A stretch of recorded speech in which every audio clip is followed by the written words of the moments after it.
How's it going, guys? Welcome to these reviews. My name is Stone, and today I'll be talking about the Beatles soundtrack album Magical Mystery Tour. This album was originally released as a double EP in Europe and as a LP in the US, and I think it's safe to say that the LP version is so much better just because there are way more tracks.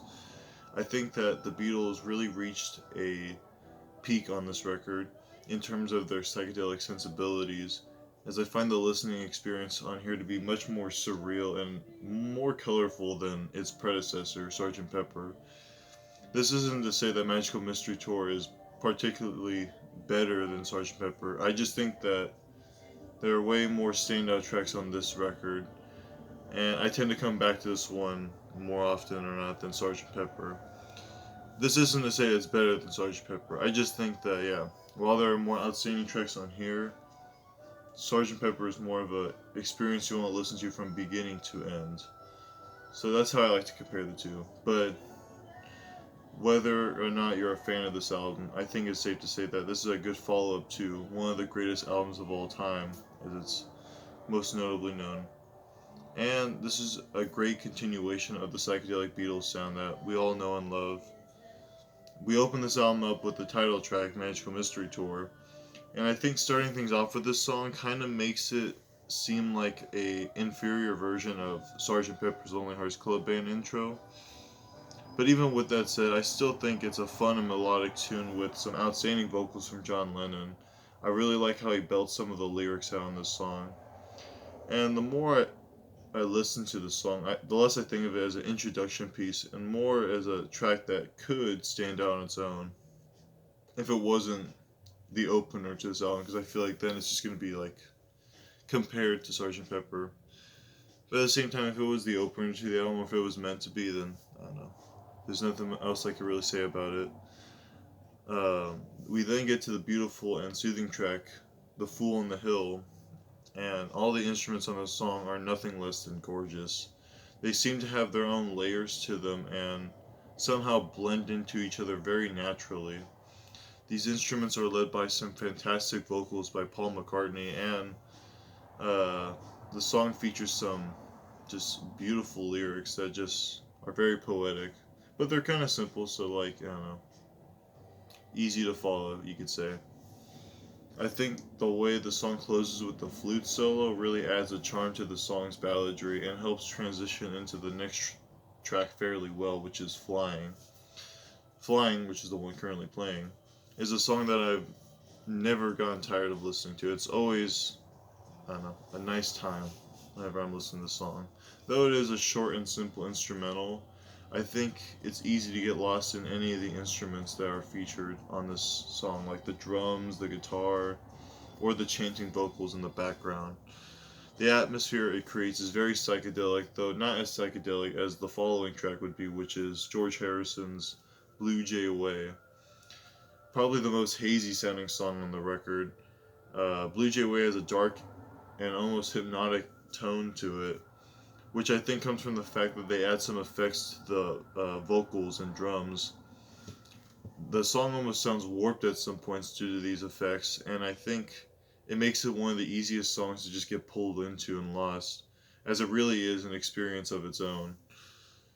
We then go to Your Mother Should Know, which is a little more accessible. It's a nice, fun pop song that is it's insanely catchy, I will say that. But I think it's still able to keep that psychedelic flow going throughout the album.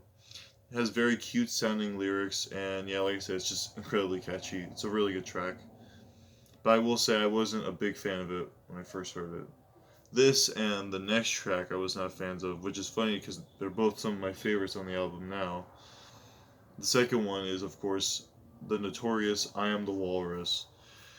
Now, there's a lot that can be said about this song. I know most people may remember it for its obscene lyrics, but I think those lyrics wouldn't have had as much of an impact to the listener if it wasn't for the other qualities within the song, like the orchestra, the unusual sound effects, and the weird interludes in between the vocal passages. I also find the singing on here just to be just as absurd as the lyrics, and the way Lennon drags these lyrics through the song really add that twist to the lyrics, in my opinion. It just sounds like he's really having fun with it too. We then flip the record over and begin to listen to all the singles that were featured in the US version. And I think this is where the album becomes much more accessible. And even though I think there are some fantastic psychedelic moments on this side, I just find the songwriting on here to be much more concrete. And I'd love to know if you feel the same way, because I feel like I don't know. That's what I noticed, but obviously you can notice because these are the singles from the album. Anywho, we open side two up with "Hello Goodbye," a very upbeat song, like your mother should know. Has some very happy sounding lyrics that are fun and easy to sing to. And this song is definitely one of the catchiest things that the Beatles ever wrote. I've heard it in commercials plenty of times, but I can also see why one would get annoyed of this song fast. But man, it's just very happy sounding, like a lot of the songs on this side. But we then get to what's probably my favorite song on this album and one of my favorite Beatles songs I've heard so far, Strawberry Fields Forever. Now, out of all the psychedelic music that I've grown to discover these last 2 years, this song alone is just stands out for its haziness and it's just well crafted experience. Just the way the chorus takes you down, you could say, with the drum fill just leading you into the rest of the song psychedelia is just fantastic. And all the instruments on here seem to just fade in and fade out in a very mesmerizing way. You'll be listening to like one thing, like some brass instruments. The next thing you know, you listen to a guitar solo, and it's very back and forth and almost out of control at some points of the song. But the way the band's able to piece it together is just I don't know, it really works. And not like I'm speechless, but I don't know. It's an experience of its own. You really have to check it out. Definitely one of my favorite psychedelic songs I've heard. That and like I don't know, Mind Flowers. Penny Lane then follows this song up with another amazing melody that is backed up by some fantastic vocals, fantastic vocals and lyrics by Paul McCartney. This song is just one of the many songs on here that really glow with happiness, and I think really represents what psychedelic pop is all about. And honestly, that's what a lot of these songs sound like, especially like Your Mother Should Know and Penny Lane. Now, the last two tracks on the album, I was originally not a big fan of as I began writing this review, but I don't really know. Over time, I really just fell in love with these songs, or not over time, but these last few days, and I've really learned to appreciate them as they've been getting in my head, or they've been getting stuck in my head quite often. That could definitely be said about Baby You're a Rich Man. Now, I thought the song was pretty mediocre at first compared to everything else the Beatles had done on this album. But over time, I just found its melody, its chorus, and its drum pattern on here to be super catchy.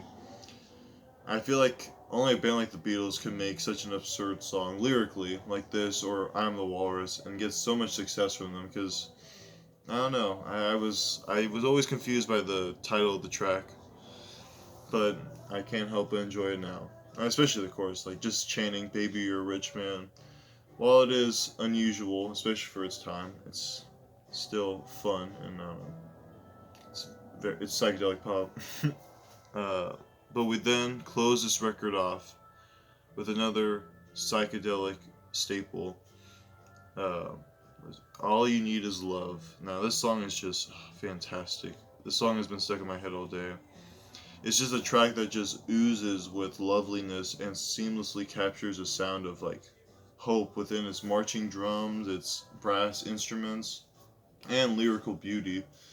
The song concludes in a very loose yet freewheeling manner that's almost uplifting at times, or at least to me. It seems to just float away and end this album on such a remarkable note. Like Strawberry Fields Forever, it really is an experience of its own, and looking back at it now, it's crazy to see how many outstanding tracks there are on Magical Mystery Tour. Like, honestly, all these songs are pretty amazing on their own. And like I said, I'm not saying it's better than Sgt. Pepper, but I definitely come back to this album more than Sgt. Pepper. But that's just for me. At the same time, like side one of Sgt. Pepper is really good, but it's always like I want to listen to the whole thing rather than just She's Leaving Home or Getting Better. But to conclude my thoughts, I feel like this record really ends the band's psychedelic period in the best way possible, especially on a track like All You Need Is Love. And they were still able to show. Well, I'm glad they were able to showcase their psychedelic talents after Sgt. Pepper before going into more of a sound that would be seen on the White Album and Abbey Road. But in conclusion, it's a great album. I really just checking it out. I was not a fan of it when I first heard it, and after a few listens, I started to better appreciate it. And I don't know if I'm the only one that listens to music this way, but I don't know. I really think it's worth at least to check out. Like I Am the Wall. Like there's just so many good songs on here. Anywho, I've been rambling on. It's been a hot minute since I've done a video. I hope you guys enjoyed it and would consider checking out my other videos if you think we'll have similar taste. I know in time I'll want to do 3 consecutive videos where I talk about like a band I like a lot and talk about my top 3 or top 5 albums by them. Some of the bands I have in mind right now are King Crimson, Genesis, Pink Floyd, and the Beach Boys.